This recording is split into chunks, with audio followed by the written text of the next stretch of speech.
Hey everyone, welcome to Tech Scale, and in this video we have this Hero 11 from GoPro, and we are going to, I'm going to tell you about some very low light videos, how you can shoot and what are the possible settings that you can use on your Hero 11 so that you don't get any of those grainy footages and all kind of that stuff, right? So first of all, I'll just decrease the brightness a little bit so that it does not strain, or the camera is able to focus properly.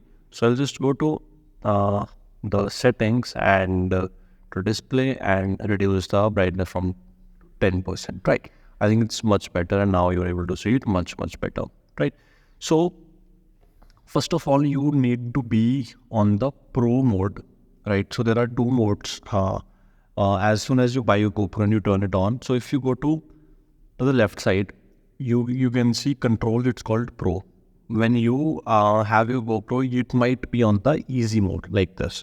You have to keep it here, and then that's how you can configure more modes on your GoPro Hero 11. Or these settings, the UI might change, but the settings remain the same, right? So what you have to do is you have to click this where it says activity. For you, it might say something like full frame, standard, something like that. So you click on that and you click on this scroll bar. You click right here.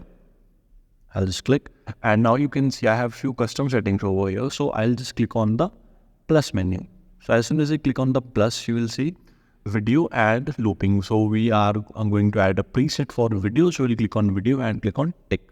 Now, first of all, it says that the mode is video. Obviously, we want it on the video mode, so we'll click on video. And the resolution, you can see it says 5.3K and 30 FPS, right?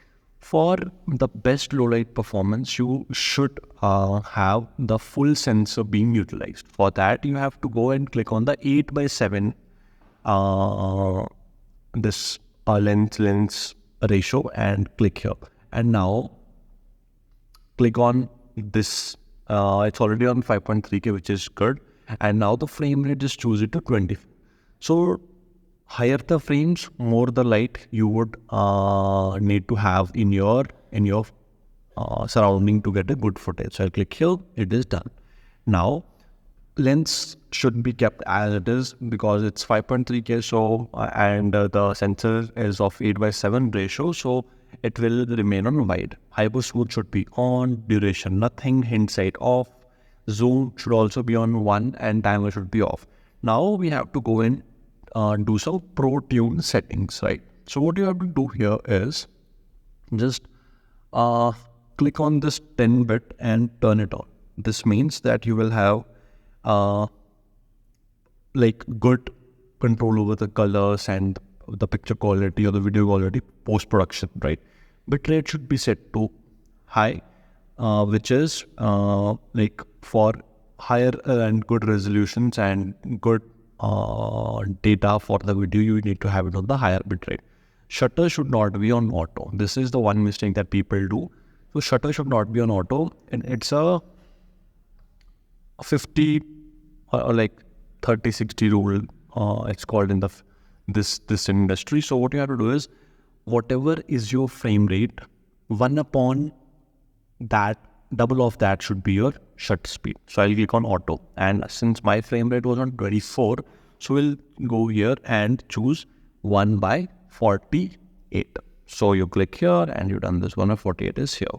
Now EV comp remain as it is. White balance, you should just tune it over somewhere around 5,000, right? 5,000 kelvins. ISO min should be set on 800, and ISO max should be set on 800 again. Now all of the sharpness remains at medium, the color should be natural, everything else remains the same. And you click on, now you can name it wherever or whatever you want to name it, maybe outdoor, or maybe let's say outdoor, right? Or maybe whatever, something you can always name it. So I'll just keep it indoor and click here. So now the thing is, the graininess from your footage will be gone, and you will have a good picture quality or video quality even in low light. I'll be attaching a new a video at the end of this video, so you can see how this setting performs in low light.